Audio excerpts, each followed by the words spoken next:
गुरु जी को करिए वंदना, भाव से बारंबार नाम सुनौका से किया जिसने भव से पार। उसके गुण उपकार का पा सकूं नहीं पार, रोम रोम कृतज्ञ हो कहे सुधन्य पुकार। उसके द्वार कुटीर पर मैं दूं तन सिर वार, नमस्कार बहुमान से करूं मैं बारंबार। ज्योतिर्मय जगदीश है तेजो मैं अपार, परम पुरुष पावन परम तुझको हो नमस्कार। सत्य ज्ञान आनंद के परम धाम श्री राम, पुलकित हो मेरा तुझे होवे बहु प्रणाम। मेरा दिल बहुत भरा हुआ है। कहाँ हम लोग पंखों में बैठे हैं, नरेश एसी भी साथ चला देते हैं, और कहाँ आप सड़क पे धूप पे बैठे हो। मेरा बस नहीं चल रहा था।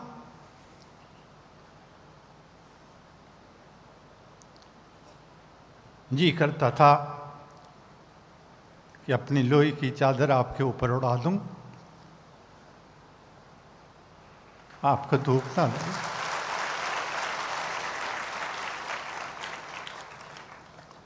लेकिन मन में फिर यही ख्याल आया कि पूज्य पिताजी का विशाल वृक्ष जो छाया दे रहा है, वो ठंडक आपको प्राप्त हो रही है। सूर्य की गर्मी उसके आगे फीकी पड़ रही है। उस पिताजी के विशाल वृक्ष की छाया में आपको आनंद आ रहा है। आप सूर्य को भूले बैठे हैं।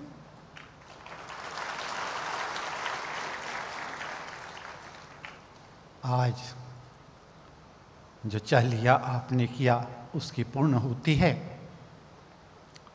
मैंने कल रात को भी बताया था, पूज्य पिताजी के माताजी हरिद्वार में चलिया रखा करते थे, लेकिन उनका चलिया अद्भुत अलग किस्म का था।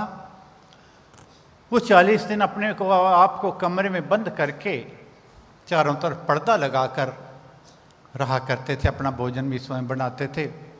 मैंने एक दिन पूछा, दादी माँ जी, ये आप अपने आप को अंदर क्यों ढक लेते हो, चलिया करना है? तो कहने लगे, बेटा सारा वर्ष दुनिया को देखते हैं, लोगों को निहारते हैं और लोगों को छानते भी रहते हैं।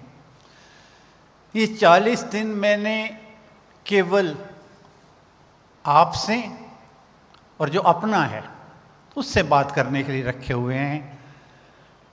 मैंने कहा हंस के, मैंने कहा आपसे तो समझ आ गई, ये अपना कौन है? तो उनकी भाषा वही कहूँगा कि नहीं, वो मेरा राम प्यारा है ना, वो मेरा राम प्यारा, वो अपना है मेरा।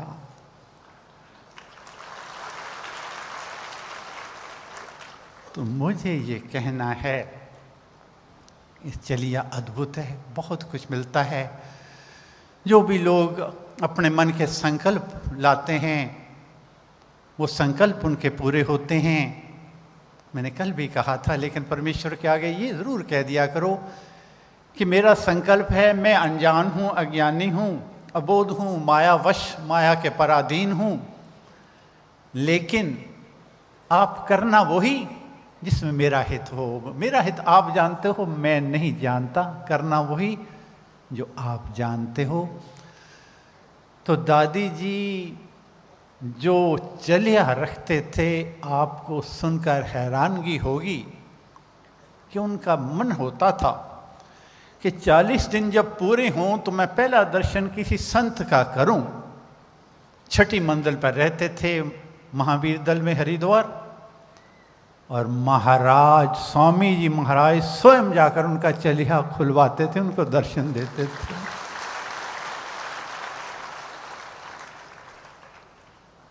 ऐसी माँ ही ऐसे बेटे को जन्म दे सकती है, मैं तो यही कहूँगा। तो मुझे आज के दिन ये भी कहना है कि इस चलिए में जहाँ अपने संकल्प करते हैं, अपने भाव कहते हैं परमेश्वर के आगे, शुभ कर्मों के संकल्प लेते हैं। लेकिन आज के दिन मैंने और आपने ये संकल्प लेना है कि इस दुनियादारी में अपनी कर्तव्य परायणता, गृहस्थ आश्रम के कर्तव्य निभाने के लिए, क्योंकि महाराज ने कहा जितने कर्तव्य कर्म कलाप करिए राम राम कर जाप, राम नाम शुभ शकुन महान, स्वस्ति शांति शिव कर कल्याण। कर्तव्य कर्म करने के लिए ये चारों आशीर्वादों को देने वाला है जो आप चलिया करते हो। आशीर्वाद मिलते हैं, संकल्प पूरे होते हैं, जिन जिन के बिगड़े हुए काम है वो संवरते हैं, जो जो को बच्चियाँ सुख से जाएं उनको सुख मिलता है, सब कुछ मिलता है। लेकिन साथ में ये कहना है कि इन कर्तव्य कर्मों की परायणता के साथ प्रेम मगन मन होवे मेरा, ये जीवन हो जावे तेरा। सदा प्रेम से यही पुकारूं, जय होवे तेरी जय होवे। प्रेम मगन हो जाए बस, और कुछ ना सूझे। मेरा तू मेरा तू मेरा तू ही तू है राम। अपना अहम भाव खोना होगा, अपने अहंकार को निकालना होगा कि मैं करने वाला हूं। लोग कहते हैं ये तो नहीं निकलेगा, अब काम करेंगे तो मैं तो करने वाला तो मैं ही हूं। कैसे अहम भाव निकले, अहंकार कैसे इस घर से बाहर निकालें उसको?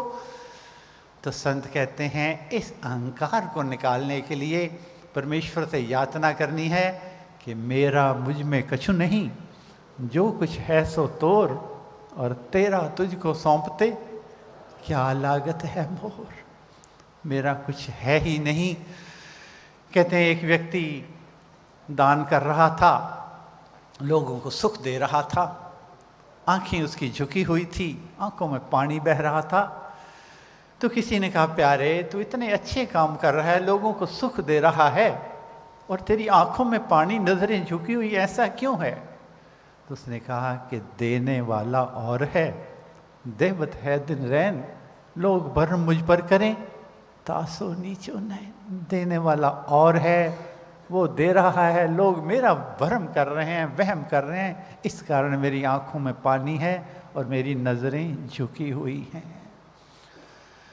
तो मुझे ये कहना है कि जैसे दादी माँ जी ने कहा था कि दुनिया के साथ बातें बहुत कर ली, ये 40 दिन दिल करता है अपने से, और जो अपना है, अपना मेरा है कौन?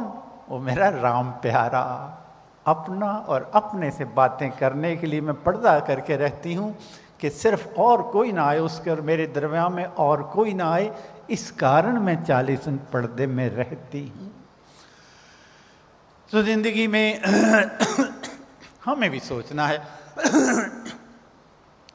कि कहीं एक दिन के लिए जाना हो, 4 दिन पहले तैयारी करते हैं, हफ्ते के लिए जाना हो महीना पहले तैयारी करते हैं, महीने के लिए जाना हो वर्ष पर पहले तैयारी करते हैं, सारे प्रोग्राम बनाते हैं, मैंने ऐसे करना है, ये सामान लेकर जाना है, ये तैयारियां करनी है। लेकिन जो हमने जीवन यात्रा करनी है, क्या उसके लिए मन में कभी सोचा है? बाकी यात्राएं जो हम करते हैं, यहाँ से गोवाना जाएं, जलंधर जाएं, कनाडा जाएं, अमेरिका जाएं, वो तो जाएं या ना जाएं हमारी मर्जी है। लेकिन जो जीवन यात्रा करनी है वो तो जाना ही पड़ेगा। अब तैयारी करो या ना करो ये तो आपकी मर्जी है, लेकिन उस यात्रा के लिए तो जाना ही पड़ेगा। और उस जीवन यात्रा की तैयारी करने के लिए महाराज ने कहा है कि पूंजी राम नाम की पाइए और पाथे साथ नाम ले जाइए, नाशे जन्म मरण का खटका, राम भक्त रहे नहीं अटका। उसके लिए पूंजी राम नाम की एकत्र करनी होगी, क्योंकि प्रभ सिमरे सो ही धनवंता, वही धनवंता है। किसी के पास सब कुछ हो, दुनिया के सारे साधनों से संपन्न होकर बैठा हो, कोई ऐसी भौतिक सुख की संपदा ना हो जो उसके पास ना हो, लेकिन अगर उसके पास राम नाम की पूंजी नहीं है तो निर्धन है, कंगला है, भिखमंगा है। भिखमंगा क्यों कहा है? आप किसी भी साधन संपन्न को देख लीजिए, बाहर से कितना भी कोई विभूति से भरपूर लगता हो, साधन संपन्न लगता हो, हीरो और मोतियों की खान में रहता हो, लेकिन नानक दुखिया सब संसार, अंदर से कोई ना कोई गम लपेटे बैठा होगा, कोई ना कोई दुख समेटे बैठा, किसी को भी देख लीजिए। और जिसके पास राम नाम की पूंजी है, नानक दुखिया सब संसार, पर सोई सुखी जो नाम आधार। राम नाम दीपक बिना जन्मन में अंधेर, रहे से ममन तो नाम संभाला फिर। मन का है राम नाम का ऐसा, चिंतामणि पारसमणि जैसा। लेकिन पूंजी एकत्र करने का सुख का परिणाम किसको मिलेगा? आपके पास 10 करोड़ के नोट पड़े हैं और आपको सब हर वक्त ये ख्याल रहता है, पता नहीं ये असली हैं कि नकली हैं, पता नहीं असली है कि नकली हैं, कि रद्दी तो नहीं मैं समेटे बैठा। वो 10 करोड़ नहीं है, क्योंकि आपको भरोसा ही नहीं है वो असली है कि नकली है। ऐसे ही अगर हमारे को अपने राम नाम पर भरोसा तो है नहीं, विश्वास तो है नहीं, और सिमरन करते रहते हैं, लाखों कर लो, करोड़ों कर लो, अरबों कर लो, अगर विश्वास नहीं है तो वो वैसा ही है जैसे 10 करोड़ के नोट लेकर बैठा, उसको ये नहीं पता, मन में विश्वास नहीं असली है कि नहीं है। ऐसे ही आपका हाल है जैसा उस 10 करोड़ वाले का हाल है। तो मुझे ये कहना है कि विश्वास के बिना बात नहीं बनेगी, क्योंकि महाराज ने कहा है कि घटना घोर घटे जिस बेर, दुर्जन दुखड़े लेवे घेर, जपिए राम नाम बिन देर, और रखिए राम नाम शुभ टेर।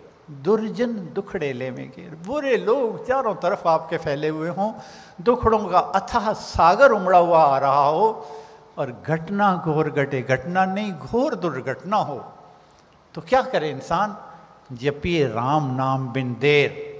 लेकिन जो आखिरी लाइन है वो सबसे कीमती है, रखिए राम नाम शुभ टेर। अगर टेर नहीं है, अगर विश्वास नहीं है, अगर भरोसा नहीं है, तो वो खाली गिनती है, वो आपकी सहायक नहीं है, वो नकली नोट हैं, वो असली नहीं है। असली तो तभी होगी जब आपको विश्वास होगा कि ये नोट मेरे असली हैं।